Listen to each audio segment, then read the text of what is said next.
আজ সকাল থেকে ইডি অভিযান, সেই খবর সেই ছবিতে নজর রাখা যাক।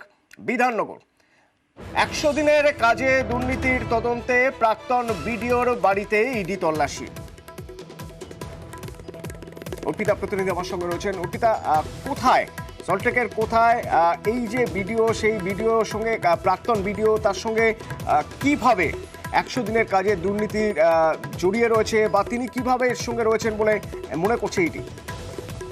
দেখো, তোমাকে জানাই যে ব্লক ডেভেলপমেন্ট যে অফিসার অর্থাৎ এই এস.কে. পান অর্থাৎ এই সঞ্চয়ন পান, যিনি কিনা প্রাক্তন বিডিও বলে জানা যাচ্ছে, সল্টলেকে বিদ্যাসাগর সমবায় আবাসন যে সমিতি, সেই আবাসনেই তিনি কিন্তু থাকেন এবং সেখানে দুটো ফ্ল্যাটে মূলত আজকে ইডির আধিকারিকরা তল্লাশি করছে।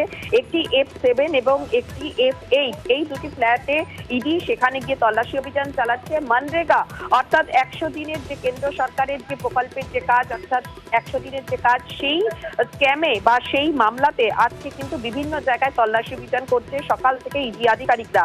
এবং তারই মধ্যে ইডি আধিকারিকরা এখন যেখানে সে পৌঁছেছে সেখানে কিন্তু জানা যাচ্ছে যে হুগলির ধনেখালিতে 2018 সালের বিডিও ছিলেন এই এস.কে. পান এবং সেখানেই এই স্ক্যামের সঙ্গে কিভাবে তিনি জড়িত সেই বিষয় খতিয়ে দেখতে ইডির আধিকারিকরা ইতিমধ্যেই সল্টলেকে এসে কিন্তু পৌঁছেছে।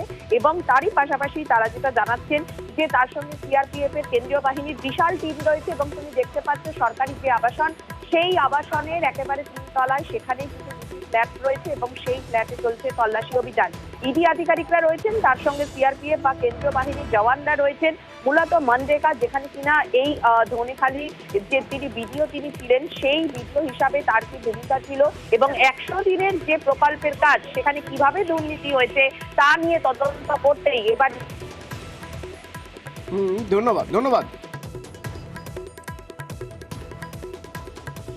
উনি শেষ দেখেছি আপনার 1 মাস আগে। ওনার মা বাবা থাকে, ওনার ওয়াইফ থাকে, আর ওনার একটা মেয়ে থাকে, বাচ্চা মেয়ে থাকে। ইডি আধিকারিকরা আজকে কি বললেন আপনাদের? আমি বললাম যে কোথায় যাবেন, বললো আমি যাচ্ছি। তারপর আমি সঙ্গে সঙ্গে গেটটা খুলে দিল, তখন আমি এসে দেখলাম যে এই বিল্ডিংয়ে উঠছে। দুটো ফ্ল্যাটে কি মানে কারা কারা আছে?